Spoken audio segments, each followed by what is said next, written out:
I work in a space where innovation and tech is constantly upgrading and changing. We have students that are taking self-driving vehicles to school now.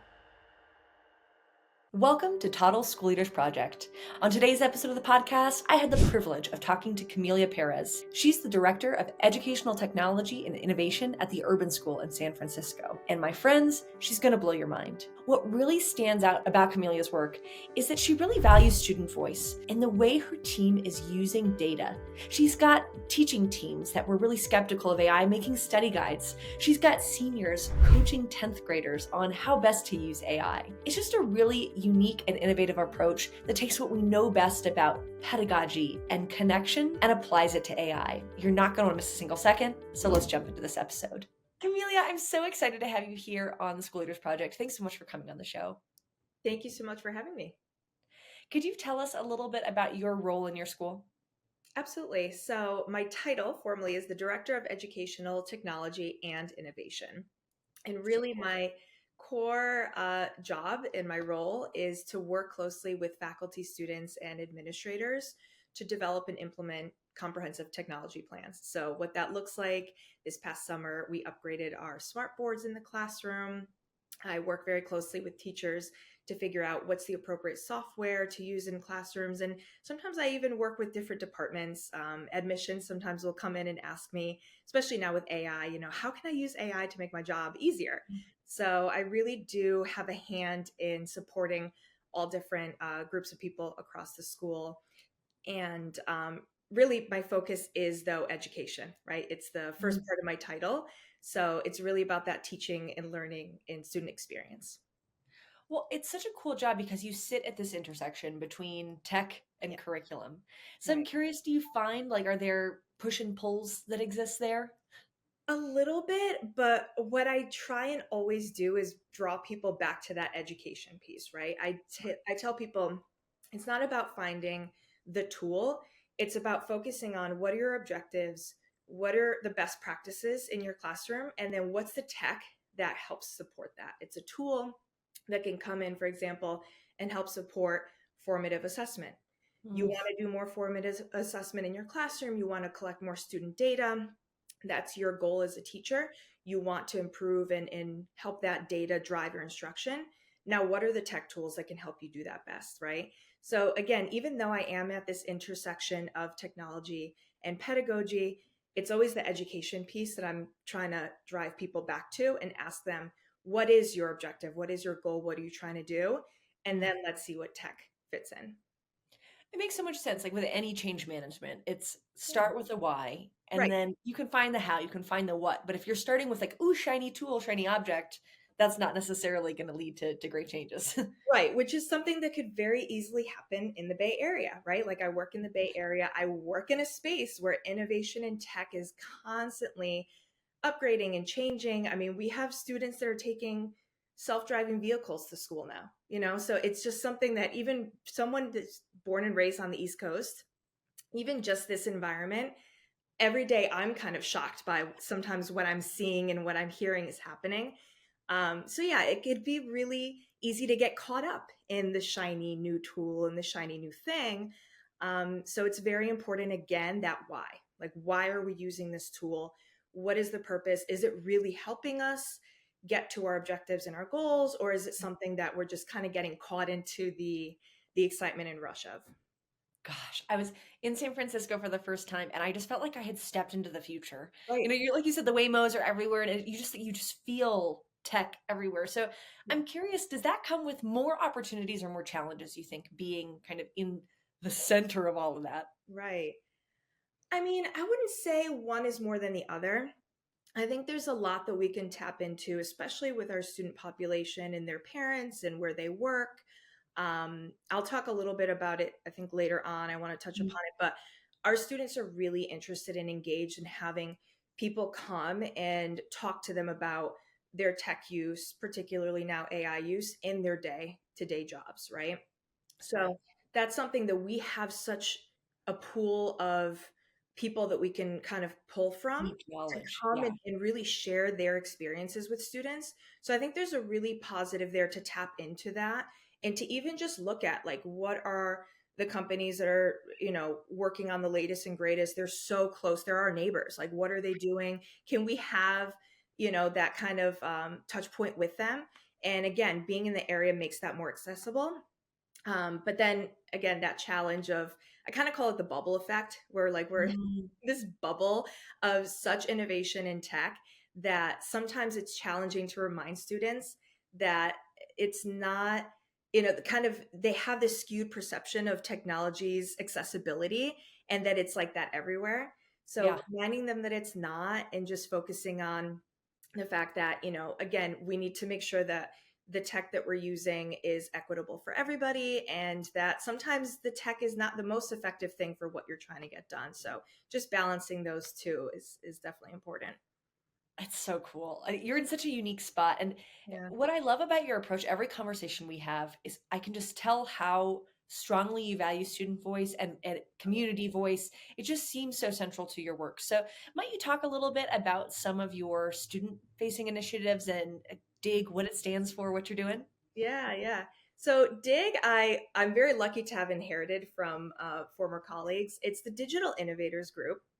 And it's a group, it's a mix of students and teachers, but I really try and make it student heavy because that's my place to have a touch point with those students, right? And to really hear their voice, tap into what their challenges are, but also what they find successful. I mean, they Mm, are the primary users of the technology in the classroom at the end of the day. And so I look at it like you wouldn't do any kind of research on a tech tool without getting that user feedback. So that's my way of kind of tapping into where they're at with what we're using and why we're using it. Um, I think my school, I've worked at several different schools. I've worked at private schools, I've worked at international schools and in public schools. And so for me, where I am right now, they really walk the walk, right? So when we talk cool. about integrating student voice, it really is about sitting down, listening to students, and then implementing, right? Following back with them, saying, hey, I found this really interesting what you said. This part, we're going to implement, we're going to try this out. This other thing we're going to hold off on, and this is why. So it's this idea of this mutual respect with students and really hearing them out, but then also being open with them, not hiding things from them, being transparent as the adults and saying these are the whys into, what we're doing and the next steps that we're taking. And they also feel like they actually are being heard because they're being followed up with. We are integrating some of the things that they're suggesting. So that continues to build that trust Mm, and that engagement in their own learning process. And you just see it in the environment. You see the community of trust there. Again, I think it speaks volumes more in this school than a lot of other schools I've worked in, although it's something that people have tried in other schools that I've worked in.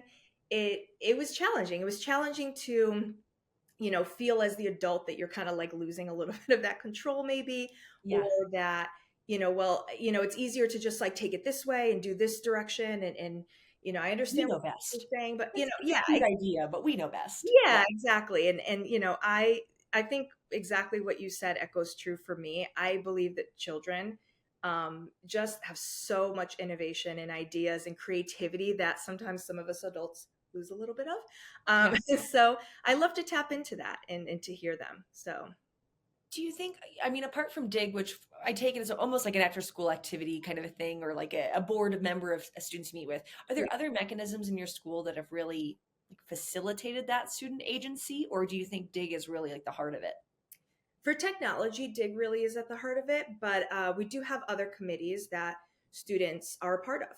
So it's not just a curriculum, committee for adults. There's students on there that talk also Nice. about, what they're learning and how it's impacting them. So we do try and integrate student voice into the different committees that we have. And we have three committees that are really like the change makers. They're the ones that are moving initiatives forward. And those are the ones that we definitely include always students in. Another group that, and another piece of my role actually is to develop a digital citizenship program. Yeah. So I have a separate group. It could get a little confusing because I have DIG, but then I also have DIG CIT, we call it, the Digital Citizenship Group. But those are seniors, those are the 12th graders who help develop but also implement mini lesson plans that are embedded into the 10th grade advising. So we have this leadership opportunity and this opportunity for students to actually become the teachers and the leaders with the ninth and 10th grade students, and that also gives them an opportunity to highlight what they know is important to them in their generation and what they're living in their lived experience. So that's another opportunity that students really take hold of and really just run with. I just love it. Yeah. Yeah, I would could dig into all of those for so long, but I really want to focus today on AI Mhm. because you attended one of our Toddle events, and in the chat, that's how we connected. You talked about doing a student AI survey, and I just want to kind of unpack that process, Yeah. what you did, what you learned from it, and maybe lessons learned that other school leaders who are trying to do this. It's a great time of year to be doing this kind of data collection. So, where do you want to start with this? Yeah, so I will say one of the things that was highlighted, speaking of student voice, it was like one of those things that we learned in this situation, given this new arrival of AI. We kind of got lost as adults in all of it. And we Mhm. had to take that step back and say, wait, we didn't get the student voice in this particular situation, right? And one of the things that stood out to us, we are in a cohort with some other Bay Area schools that this year we're working on AI. We're just working on like where are we at as a school and kind of supporting each other in our process of processing our own AI literacy as adults, and then what that looks like forward facing with students. So one of the things that stood out was a school that had said, "Hey, we just collected this data on student use," and again, that made us as a school reflect back and say, "Well, we haven't done that." And for a school that is, so forward on our work with students, we kind of missed the mark on that one. So that was a nice reflective kind of moment of, again, maybe that situation where we did get caught up in like the new shiny thing and we weren't And really, panic yeah, almost. we weren't really processing how we normally do, right? And we were being very reactive to something. Again, in that kind of fear and that panic mode. So we took that step back. We said, okay, well, we have this student group, we have DIG, right? So let's start there. Let's tap into that small sample of students. And I had them do an activity, very simple. I had three those large sticky post-it paper posters, like they're larger size post-its, sticky notes. And I put them around the room with three different questions. One was, what do you want teachers to understand about student AI use? What are your wonderings or your worries around AI use? And then what excites you about AI use as students? So the students in DIG were given little sticky notes and they filled out their answers. Then we did a little gallery walk so everyone got to see each other's responses. And then finally we said, okay, we are a small group of, let's say, 20 students, right? How do we now create a survey to collect information about what we all just discussed at a larger scale? So then students wrote down questions that they found were super important to have on a survey like that. Something that, we did make sure we have a mix of qualitative and quantitative data. We talked about that and the importance of that. And then I also had some faculty input on the questions. And so with that, created a survey, which then the DIG students were the first ones to fill out, right? You don't want to send a survey out for the first time to everybody. You want to make sure you have that small sample size. So we did that.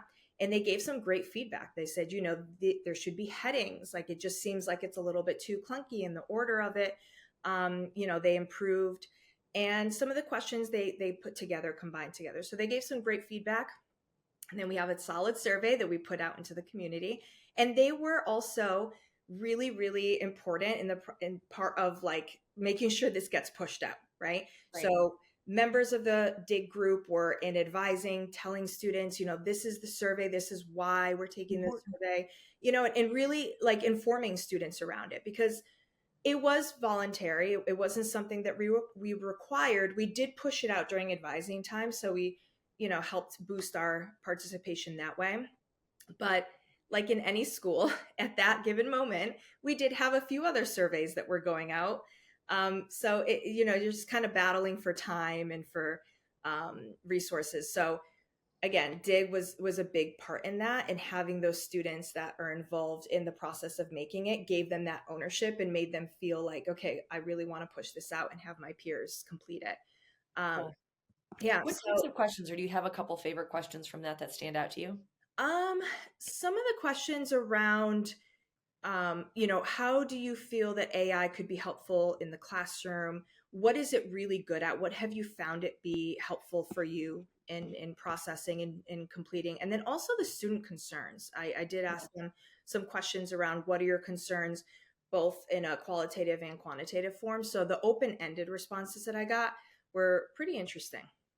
Today's episode of the podcast is brought to you by Toddle, your all-in-one teaching and learning platform made for teachers and by teachers. If you're starting to think about student AI use, especially students who are a bit younger, starting to use AI and getting feedback from teachers, Toddle's brand new AI tutors are worth checking out. They're a walled garden, a safe space for students to practice with AI and get feedback from their teachers. It's a new way to assess, and it's really cool. So check us out at toddleup.com. Cool. Okay, so let's dig into it. You Yeah. collected the data, and when we spoke, you had some major ahas just from what you saw. So what were some of those major aha moments? Right. So, they found it very helpful to complete research or summarize information. They love using AI for brainstorming. Also, as a tutor, as a study aid. A lot of students communicated that they'll put in a lot of information around what they're learning and then ask AI to create a study guide for them, or even just to go back and forth and pose questions to them that then they can answer. So, a lot of them communicated that it's very helpful to be talking with the AI because they don't feel like they're taking up the time of another adult, or perhaps they don't feel that like judgment or that fear of judgment, whether it's perceived right or not. But that idea that, like I could get something wrong and it's just a computer talking to me. Yeah, It's not not. wasting its time. Right, right. And also for introverted students, right? The students that Yeah, maybe do not want to speak up necessarily as much, or I have a lot of students that I'm working on self-advocacy skills and making sure that they understand that they're not, getting in the way of the teacher working with other students, and that they also should have their time, to work with teachers, but they still have this difficulty. It's challenging right. for some students to really speak up and to want to put themselves out there. So this is a really helpful tool that a lot of them communicated, allows them to feel supported without having that kind of what they describe as anxiety around having to go and reach out to somebody for help. Trying to think, overall, I would say that they really highlighted this balance, this need for a balance where, they find it helpful, but they're concerned around, am I going to use it so much that I'm going to lose my own individuality in my Cool. writing, in my responses? And to me, that really highlighted that developmentally appropriate adolescent age kind of response where, as adolescents, they want to be individuals. They want to pick their Right. own clothes and they have their own style of music, and they are really forming who they are. And to feel like something might take away from that is a real fear, right? For them in this age group. Another thing is some of them, I was actually really shocked by this. They were concerned that it would lead to laziness and a decrease in their critical thinking. So they almost like they don't want something thinking for them or speaking for them, right? And then also, they were worried that perhaps because they have some fears around getting caught Yeah. using AI, that it keeps them away from using it. But then they're fearful that other students are using them and getting help that then they're missing out on. So, That tricky balance of, yeah, what work is worth my cognitive load? What should I delegate? And they're bringing those fears to you versus you as a teacher saying, yeah, that's so cool. right. Yeah.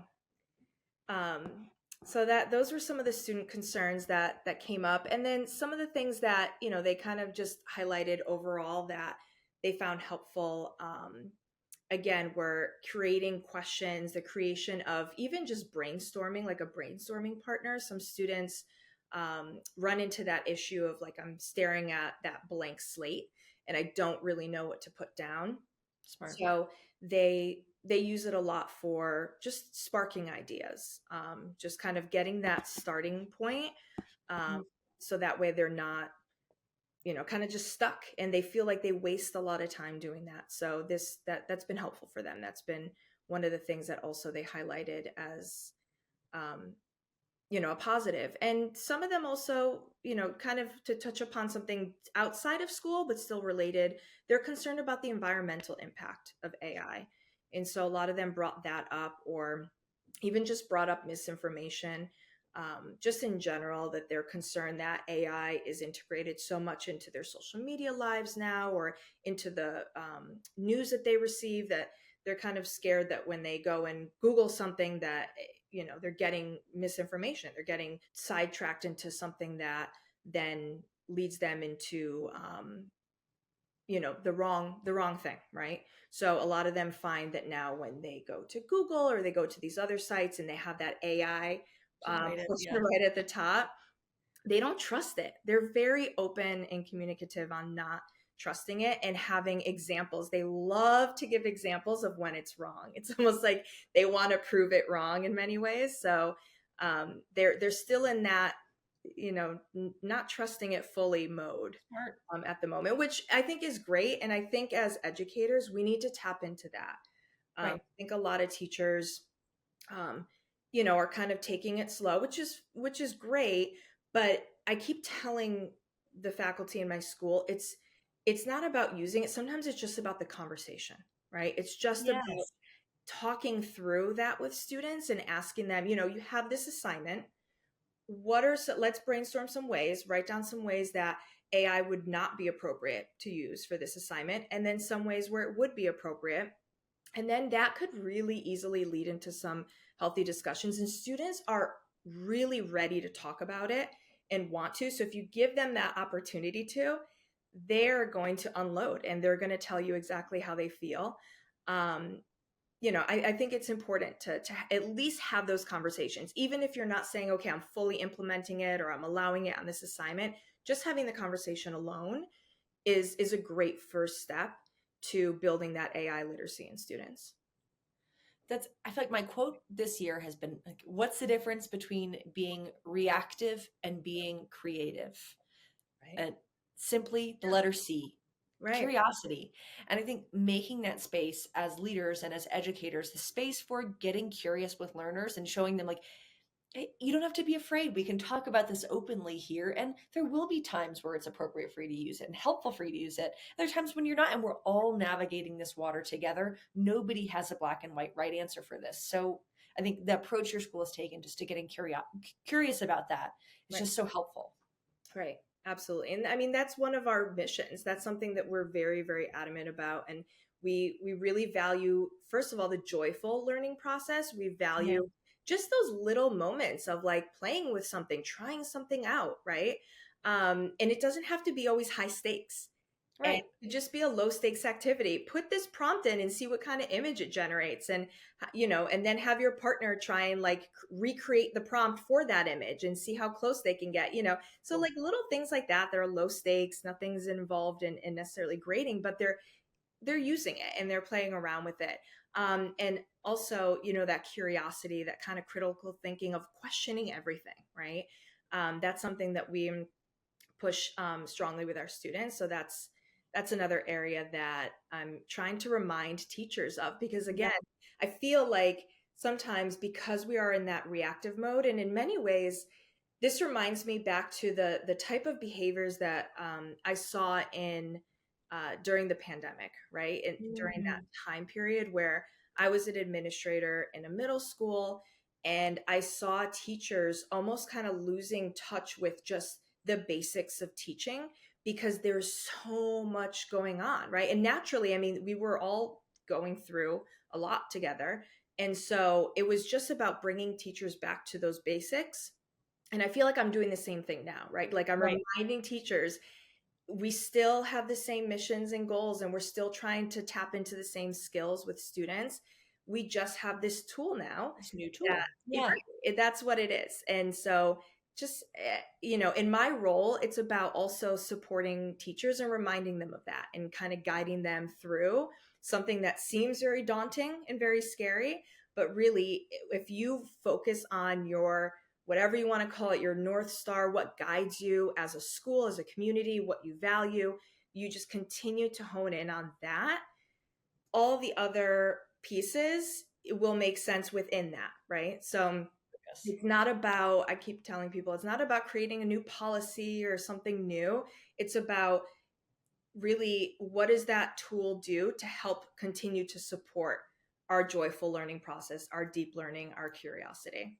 So cool. Well, because 90% of the policies we have in place are applicable towards AI. Of And course. maybe you've got to modify or add 10%, that updates that language. But what you're saying there is, as a school, if we value curiosity and then this new tool comes in and we all like bury our heads in the sand, Right.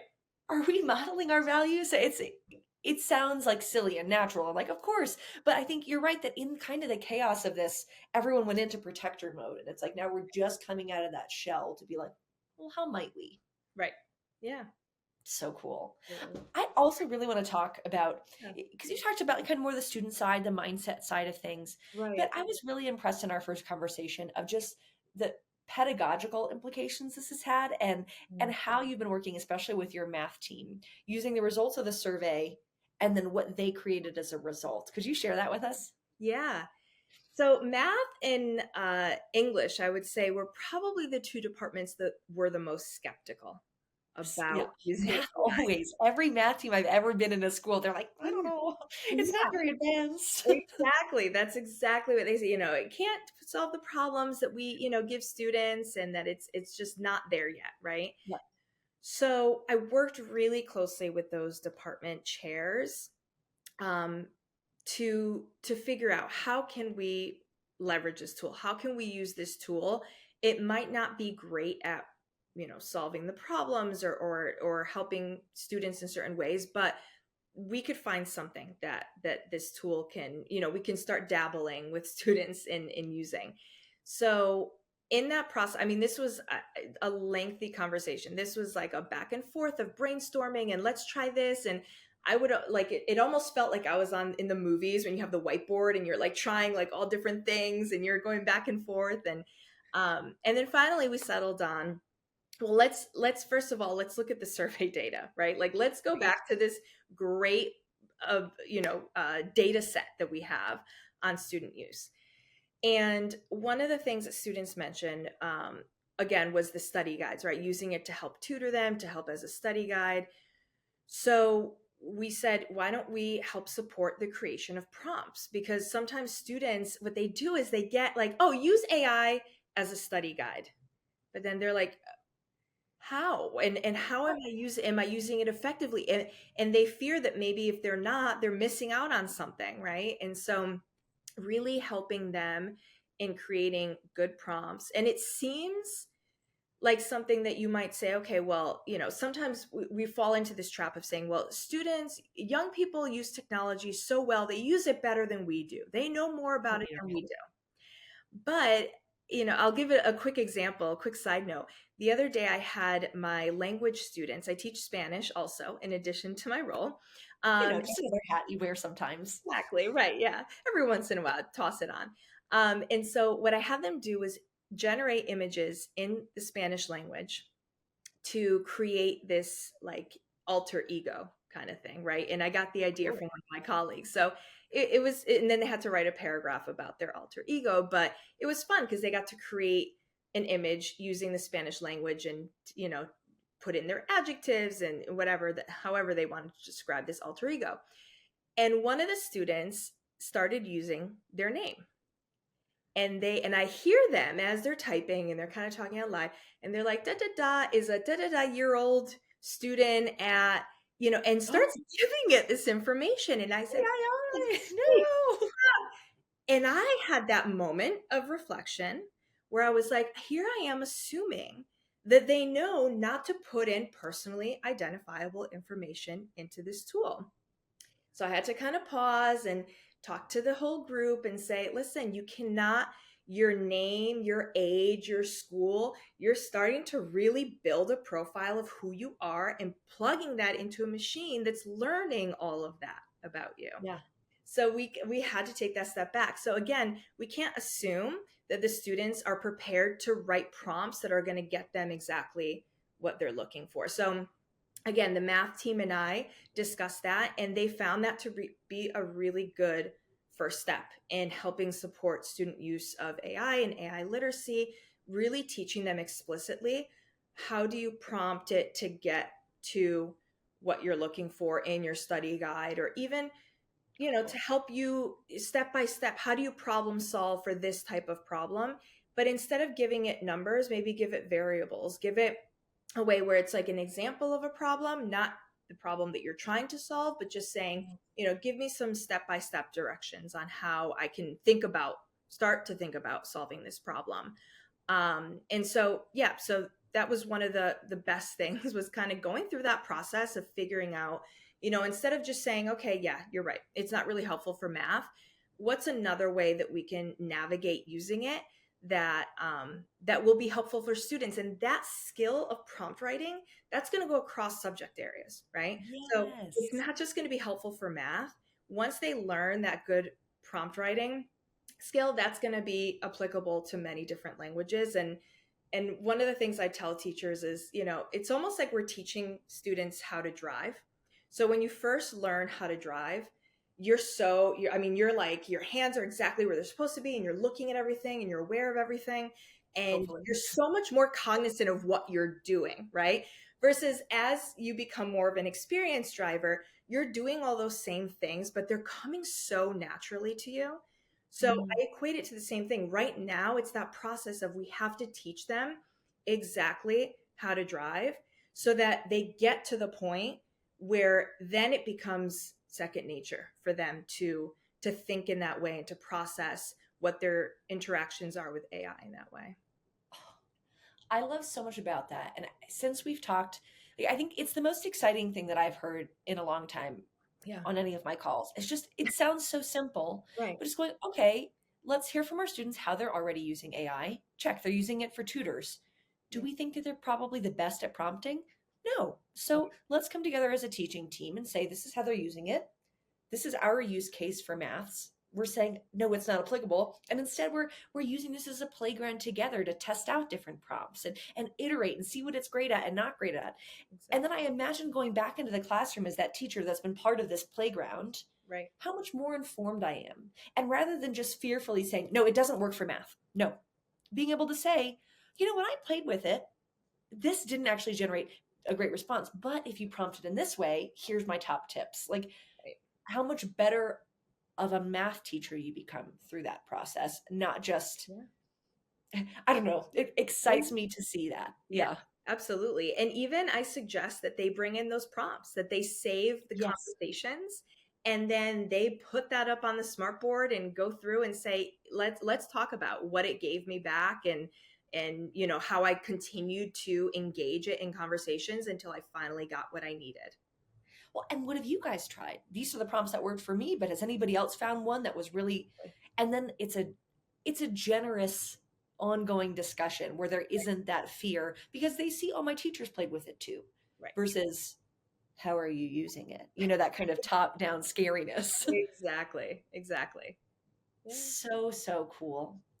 The other piece of this is the mini lessons. So your Yeah. students are also using that data, the dig students, and now they're teaching mini lessons on AI use. Tell Right. us a little bit more about what's come out of that. Yeah, so that was one of the recommendations from Dig to Dig Sit. So the seniors, I just met with them actually the other day, and we kind of brainstormed some ideas. I actually told them, if you want to use AI to help your brainstorming right now, some ways that you can apply some mini lessons to a group. I said, we talked about prompting, letting them know, how many students, what time frame you're working with, all of that. And so they came up with some ideas. And one of the ideas was to create almost like an apples to apples game. I told them to think about, what are games that you already play? Cool. So, an apples to apples game where they have cards and they have a pile of scenarios, which I love.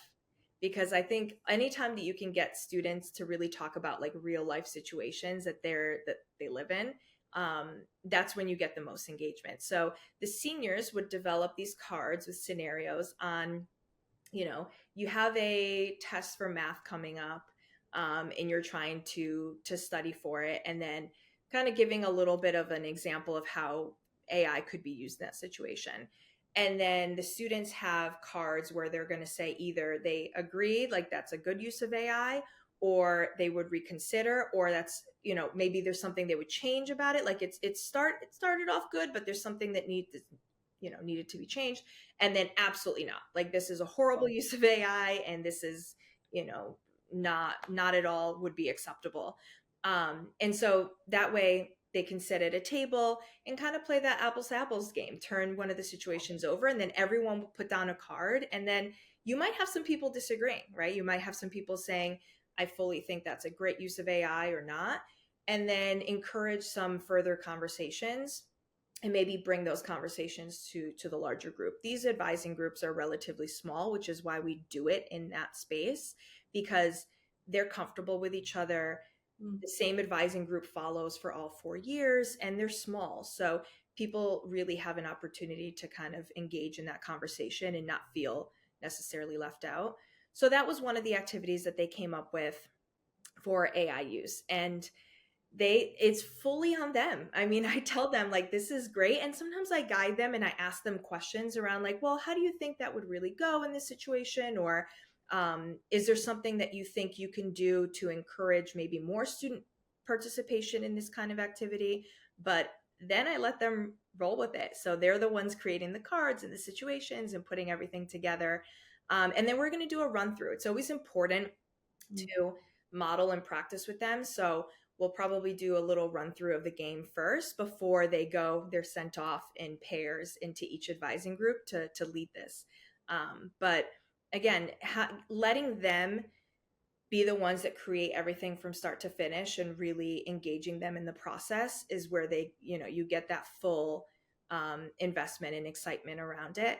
And then for the 10th graders, it is so great to have a group of, the older students come in and kind of like lead an activity like this, and they're just wide-eyed listening to everything they say, and they're so interested in what they have to say about their situations and the way they maybe use AI. They have a lot of questions. I've already got questions from the 10th graders around, oh, when the seniors come, are they going to tell us about, college applications and if they use AI Oh, for those? And so they're really interested in hearing from the older students rather than maybe the advisor standing there or me right. standing there saying, all right, everyone, when you use AI, like they're going to look at me like, okay, that's great, but you're not in our lived day to day, and you're not a peer that, we really relate to in that way. So I think it's a great way to engage students in these conversations and have it be real for them. Well, you hit the nail on the head that a conversation that a 10th grader can have with a 12th grader is really different than one they can have with one single advisor. That the power dynamic there and just Right. the vulnerability and voice that those dig members are that I'm going to get from that experience and bring back. Yeah. I mean, I don't know how better you could collect that data as a school and have more student voice going into the process, because there's no way a 10th grader would be as honest with their teacher. There's just no way. No, no, no. Absolutely not. So exciting. Speaking of excitement, I Yeah. think we'll end on excitement. So, what are some AI initiatives you're most excited about in the next few months at your school? Yeah, I mean, I'm really excited to see the 12th graders roll out these activities and see the response to that. I'm also really excited with the work that the departments are doing right now. We had a PD day back in December, and they really focused on what are some either classroom, everyday activities that we do, or some of the larger projects that we do in our subject area, and how can we integrate AI into those. Awesome. So right now we're halfway through our second term, our winter term. We're a trimester school. So now's a point where I'm going to kind of have those touch points with teachers and say, hey, and departments, what have you all been working on? Some departments actually have shared their work with me. Mm. or have invited me to come in and see things as they're processing their brainstorming activities or as they're working on their projects and having AI help students with research. So I'm really excited to continue to support and even just learn from what teachers are doing. And also, the part that I love the most is just do the cross learning, right? So Yes. the next step that I'm really excited about is doing some more interdisciplinary work. So having departments work cross department and just share out what are they doing and then hopefully come up with some new ideas for AI use in a way that maybe the other department didn't think of. Fun. So that's where like I'm excited to get math and English together and say, okay, you both were skeptics and like now how are you using it and how has that been helpful for you? But then also what are some of the challenges and then how do we continue to move forward and and progress in this world where it's moving so quickly for all of us. um, Right. but again, how do we kind of take that step back and make sure that we're going back to the basics, going back to what our mission is and making sure that we're aligning with that. But the excitement around having teachers share with each other, I think that's where you really see teachers blossom, right? And ideas grow out of that. So I'm really excited to build that opportunity out for faculty to have that chance to share what they're doing and the excitement behind it.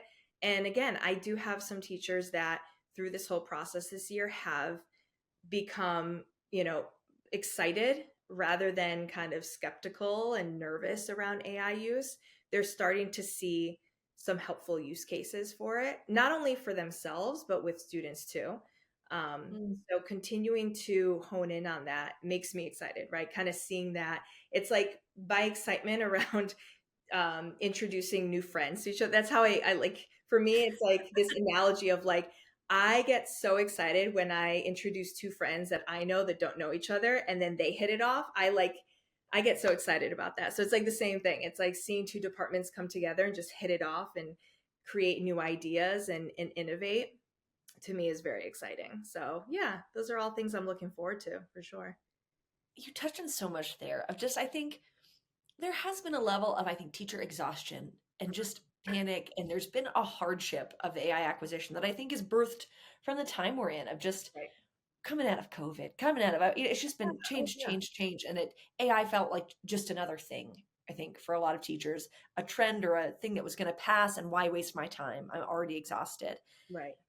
But I do think teachers are starting to see like, oh no, this can actually save me time and this can grow my practice and I can connect more deeply with students.